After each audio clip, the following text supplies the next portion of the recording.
Halo sahabat Indonesia, kembali bersama saya Dini Kusmana Masabio. Sahabat Indonesia, kali ini kita akan mewawancarai salah satu diplomat yang berada di negara Ukraina. Kebayang dong negara Ukraina yang saat ini bagaimana kondisinya. Kita akan mendapatkan banyak sekali masukan dan juga info dari salah satu dubes kita yaitu Bapak Arif Basalamah. Bapak Arif Basalamah ini nanti akan berbagi cerita yang didampingi oleh istri beliau yaitu Ibu Dara. Kita langsung saja ya. Pasti sudah tidak sabar ingin mendengarkan bagaimana sih pengalaman beliau ini kok bisa ditempatkan gitu kok di daerah Kiev di Ukraina ini. Halo Bapak Dubes, Pak Arif dan juga Ibu Dara. Apa kabarnya? Halo Ibu Dini, halo sobat semuanya. Alhamdulillah kami semua sehat walafiat di sini di Kiev. Baik. Segar kayaknya nih walaupun keadaan di sana sedang boleh dibilang kondisi tidak mendukung ya sebenarnya kan? Iya, Alhamdulillah masih manageable. Baik, kita langsung saja nih. Sahabat Indonesia, Bapak Arif ini dengan Ibu Dara sebelumnya bertugas di Prancis di KJRI Marseille, yang mana daerahnya nyaman ya. Nah, tiba-tiba langsung diberangkatkan ke negara yang mungkin kondisinya sangat berbeda. Silakan berbagi. Baik, begini, awalnya kami mendapatkan pemberitahuan secara lisan dari pimpinan mengenai rencana penugasan selanjutnya ya, dipindahkan dari Marseille ke Kiev. Itu sekitar awal Desember 2022. Dan tentu kita tidak mendapatkan alasannya apa gitu penugasan. Tentu ini pertimbangan pimpinan sepenuhnya yang memandang perlu mengisi posisi Duta Besar Indonesia di Kiev yang vacant karena pendahulu saya meninggal dunia, sehingga perlu diisi lagi agar dapat berjalan dengan lebih baik. Dan prosesnya itu terus bergulir saja. Mulai pertengahan Desember saya mendapatkan notifikasi resminya dan selanjutnya persiapan untuk menghadapi fit and proper test di DPR. Dan setelah direkomendasikan oleh DPR, proses berikutnya adalah menominasikan penugasan saya tentu kepada negara tujuan, yaitu dalam hal ini adalah Ukraina dan juga negara rangkapan, yaitu Republik Armenia dan Georgia.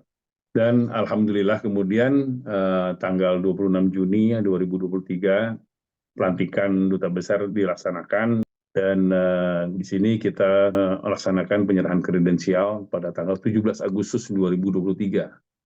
Ya, di momen yang sakral juga pagi setelah memimpin upacara HUT kemerdekaan Indonesia. Nah, siang harinya langsung menuju Istana Kepresidenan untuk bertemu dengan Presiden Zelensky, menyerahkan surat-surat kepercayaan sebagai Duta Besar Indonesia untuk Ukraina. Mungkin istri saya punya pandangan lain ini. Saya ikhlas aja mendampingi, walaupun sebenarnya dari kebijakan dari Kementerian Luar Negeri ini agak spesial karena istri boleh tidak mengikuti gitu. Tapi saya punya alasan juga gitu, saya mendampingi. Kebetulan juga anak-anak sudah mandiri, ya dengan senang hati dan ternyata alhamdulillah kita sudah hampir 2 tahun dan ya saya rasa menyenangkan dan saya merasa ini satu keistimewaan buat kami mendapat pengalaman yang sangat berharga yang mungkin tidak semua orang ya mungkin memperoleh pengalaman berada di negara yang dalam tanda kutip berperang seperti itu ya dan dalam kondisi yang hidup berjalan sebagaimana biasanya. Alhamdulillah. Terima kasih. Malah jadi suatu pengalaman yang luar biasa ya, nanti bisa diceritakan kepada mungkin cucu-cucu nanti gitu. Pertanyaan berikutnya adalah mungkin nih momen apa yang paling menyentuh yang pernah Bapak Dubes Arif dan juga Ibu Dara alami selama bertugas di Kiev di Ukraina ini. Pada saat saya berkunjung ke daerah yang mendekati daerah frontline untuk daerah yang bergolak ya di daerah timur, ya, saya dapat kesempatan untuk berkunjung ke penduduk setempat yang terdampak oleh perang. Dan di situ kita lihat secara langsung dengan mata kepala kita sendiri bagaimana kesulitan yang mereka hadapi dan semua prahara yang menimpa mereka ya, mulai dari kehilangan anggota keluarga, rumah, harta benda dan lain-lain. Yang sangat menyentuh tentu pada saat kami ya, saya dengan istri meninjau rumah sakit anak Ohmadid yang terkena roket ya. Hancur dan menewaskan tenaga medis ya di tempat. Dan ini memang kita lihat bahwa memang perang itu tidak bisa sepenuhnya itu menjaga casualties ya, korban-korban di pihak sipil. Kalau Ibu Dara sendiri mungkin ada yang pengalaman menyentuh? Ya kurang lebih sama tadi ini ya. Mereka terimbas langsung, keluarga yang meninggal, anak yang harus bayangkan ya, saya sendiri tidak bisa membayangkan anak yang harus wajib militer dikirim ke war zone yang seperti mungkin kalau kita lihat di media sosial itu sangat mengerikan kalau buat saya. Kemudian juga bagaimana kehilangan, kalau kita lihat itu kita masih lihat mereka masih bikin di square, di lapangan-lapangan di dalam kota itu seperti peringatan, ada foto, ada bunga-bunga. Sekali waktu saya di sana berkunjung berkunjung bersama tamu, kebetulan berkunjung ke sini, saya lihat dia merayakan ulang tahun ayahnya. Jadi ada ibu, ada istri, ada anak. Ayahnya yang sudah tidak ada, yang ada hanya foto dan mereka cium-cium dengan bunga. Itu memang sangat mengharukan saya kita sebagai manusia. Saya pikir semua akan merasakan hal yang sama seperti itu. Memang kalau kita tidak merasakan langsung, kita tidak mengerti ya artinya mahalnya suatu perdamaian. Pertanyaan saya berikutnya bahwa masih adakah WNI yang tinggal? Alasannya kenapa? Jadi awalnya ya, setelah evakuasi pasca Rusia, tanggal 24 Februari 2022, itu pemerintah telah mengevakuasi 139 warga kita yang ada pada saat itu. Dan menyisakan sekitar 39 orang yang memang memilih untuk tidak dievakuasi karena berbagai pertimbangan. Umumnya pertimbangannya adalah pertimbangan keluarga. Mereka menikah dengan warga setempat. Dan mereka berat untuk meninggalkan anak, dan juga ada sebagian karena suaminya juga atau istrinya kan punya orang tua yang sudah sepuh dan tidak bisa keluar dan nggak mau dievakuasi memang. Nah, akhirnya Jadi pilihan pribadi mereka pilihan ya. pribadi, betul. Nah, jumlah warga kita ini tepatnya pada kondisi sekarang ini udah makin meningkat sih ya, dari 39 menjadi angkanya sekitar 84 kalau saya nggak salah ya di data per bulan ini. Dan sebagian besar itu tinggal di Kiev ya, di Kiev dan juga Oblast Kiev. Oblast itu apa ya? Provinsi lah kalau di kita, kayak Jabodetabeknya gitu. Itu sekitar 44 orang. Dan konsentrasi yang kedua itu ada di Odessa, ada sekitar 21 orang. Yang lainnya itu menyebar di berbagai kota, ada yang cuma 2 orang, ada yang sampai 6 orang gitu ya di berbagai kota seperti Lviv, Kharkiv, ya, Ternopil dan lain-lain. Nah itu dan kita mencoba menggalang terus keguyuban kita dengan memanfaatkan media sosial. Kita buatlah WA group Indonesia in Kiev, Indonesia in Ukraine. Dan kita berkomunikasi dan sharing informasi dengan sesama warga melalui media tersebut. Yang namanya pelayanan konsuler dan sebagainya tetap berjalan normal berarti ya? Tetap berjalan. Apakah Ibu Dara juga tetap mencoba untuk ya namanya sebagai Ibu Dubes gitu kan, mengundang orang-orang Indonesia? Yang jelas kebiasaan-kebiasaan baik ya, seperti misalnya Lebaran atau hari 17 Agustus itu 2 hari besar ya. Lebaran baik Idul Adha maupun Idul Fitri itu tetap kita selenggarakan gitu. Karena juga ada selain warga juga ada beberapa karyawan yang bekerja di organisasi internasional ya, yang orang-orang Indonesia. Karena kan di sini juga ada beberapa organisasi yang memang berada di sini dan memang satu momen samalah seperti di negara-negara lain, momen yang ditunggu-tunggu untuk saling bersilaturahmi gitu. Ya mungkin sekedar juga mencoba rasa kangennya mencicipi masakan khas tanah air seperti itu. Terus soal makanan tadi menyinggung. Nah, di sana bagaimana? Kayak misalnya Lebaran kan pengennya ya mungkin makannya opor lah atau bagaimana. Masih bisakah gitu dinikmati? Oh pasti tadi ini ternyata kan Asia itu sudah masuk kemana-mana ya. Jadi kita kalau masalah bumbu, betul, masalah bumbu kita tidak kekurangan ya. Serai, laos, kunyit itu ada gitu. Dan produk-produk lain yang halal itu tidak sulit gitu. Ada di banyak tempat seperti itu. Iya, Kita benar. bersemangat gitu ya. Kita masih bisa menghadirkan gitu loh rasa Indonesianya di sini gitu di Ukraina, Kiev tepatnya. tidak seseram sebenarnya yang kita bayangkan ya. Pernah mengalami sesuatu yang Hmm. mencekam. Nah, itu bagaimana tuh waktu itu? Apakah memang harus ada persiapan? Apakah harus pakai jaket? Apakah harus siap-siap Iya. seperti ke medan perang? Bagaimana nih? SOP-nya memang pada saat kita mendengar sirine, kita harus dulu bersiap-siap. Dan kami yang di KBRI tentu dilengkapi dengan rompi anti peluru dan helm. Nah, itu yang harus kita pakai Demikian juga di untuk Wisma. di Wisma itu ada. Jadi mengikuti kemauan saya pergi, itu ada di bagasi mobil, helm dan rompi anti peluru.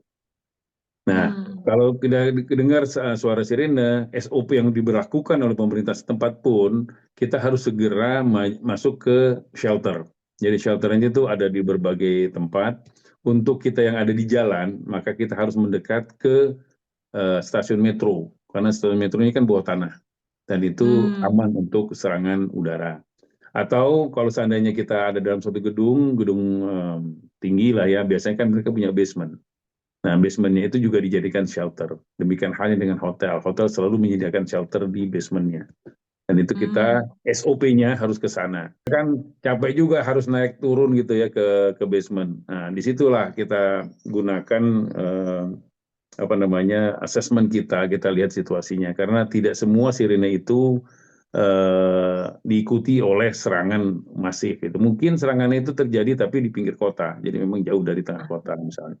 Jadi ya seperti mungkin yang orang-orang juga setempat ya karena terbiasa dengan situasi perang, kita kan suka lihat kenapa sih lagi perang kok malah keluar-keluar karena mungkin ya sudah jadi terbiasa jadi bagian dari Betul, hidup seperti itu. betul. Gimana dengan Budara nih? Misalnya Budara tadi bilang ada daging halal dan sebagainya mau ke pasar gitu hari ini mau belanja gitu. Ada protokol khusus gimana? Ya, ya kita mengikuti SOP ya, tadi ini ya. Jadi kalau memang ternyata serangannya Masif. terlalu masif, agak masif seperti itu ya, kita hold dulu ya. Tapi kalau hanya serangan-serangan biasa, dan itu kan juga tidak tiap hari. Dan kadang-kadang itu tidak lama, cuma sebentar gitu. Jadi kita terbiasa mengikuti pola itu gitu. Nah, yang lucu mungkin yang saya share di sini, Bu.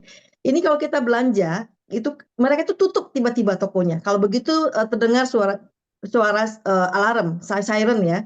Jadi memang SOP mereka itu seperti dan mereka tidak mau melayani. Jadi kebayangkan tadi ini kita masuk ke toko besar, saya suka ke sini ke metro di sini dan keranjang saya sudah penuh, tiba-tiba bunyi alarm dan mereka langsung tep. Jadi apa yang kita pilih udah kita harus keluar dari tempat.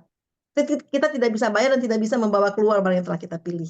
Jadi kita terpaksa mengulang lagi kalau kita memerlukan Oh iya iya. produk serupa ya. Lumayan Seperti ya, itu. capek. Lumayan tadi ini sudah sejam, sudah 2 jam kita membeli. Jadi kita tuh bisa mensikapi kan saya juga kalau berbelanja kan dengan beberapa dengan staf kami gitu ya. Jadi kalau udah tertentu tuh kita ini dulu gitu karena beberapa barang yang agak lama kita pilih nanti kita pilih tapi kita tetap kita keluar dulu, kita lakukan dulu transaksi kalau memang perlu masuk nanti kita balik lagi. Jadi ya itu kita belajar dari kondisi yang ada gitu ya supaya supaya tetap produktif seperti itu tadi nih. Di restoran juga begitu. Kebayangkan tadi ini makanan sudah di depan kita Diusir menunggu, gitu. kita diusir. Harus Oh keluar. gitu. Karena kan memang Iya, ada yang begitu restorannya. Oh itu bisa ke bawah mimpi itu ya. Baru gini, udah siren kan, udah kita harus keluar. Iya, Iya. iya. Unik sekali ya pengalamannya berarti ya. Ini Nah, kita kalau tidak bisa saya mungkin membayangkan. Iya. kalau bisa saya share juga, kalau misalnya untuk acara resmi nih, Bu Dini, saya pernah ngalamin ya acara yang dihadiri oleh presiden gitu ya, itu iftar bareng ya di masjid. Nah, tiba-tiba ini bunyi sirene, kita harus masuklah ke bunker. Kebetulan ada bunker bekas perang dunia kedua gitu. Waduh, penuh sarang laba-laba lah. Kita nunggu di situ hampir setengah jam sampai sirene itu untungnya sirene itu berhenti menjelang buka puasa jadi kita keluar nggak lama langsung buka puasa gitu. Ya alhamdulillah lah. Nah untuk di tempat lain mereka memang sudah menyediakan rute evakuasi dan juga shelter untuk kita akan dievakuasi untuk menuju ke tempat aman itu. Dan umumnya semua dubes yang ada di sini itu selalu ditemani satu supir dengan satu ajudan. Bahkan untuk negara-negara Eropa Barat ya, itu saya lihat ajudannya bisa lebih dari satu. Jadi mereka selalu mencermati situasi dan kalau sirine bunyi, ajudan ini langsung dengan segera gitu mengingatkan dubesnya untuk segera evakuasi. Pada saat kita awal-awal datang tuh kita masih sering lihat di apa namanya Berita. di berita maupun juga secara langsung kita langsung melihat itu roket yang melintas itu. Kita ngalamin itu sarapan pertama kita dulu tahun 2023. Jadi memang Pak Dubes dan juga Ibu Dara melihat yang namanya Iya, roket atau itu sempat melihat seperti itu gitu. sempat melihat tahun 2023. Tapi sekarang ini kita hanya dengar ledakannya aja, dum gitu kan. Ada yang dekat, ada yang jauh gitu.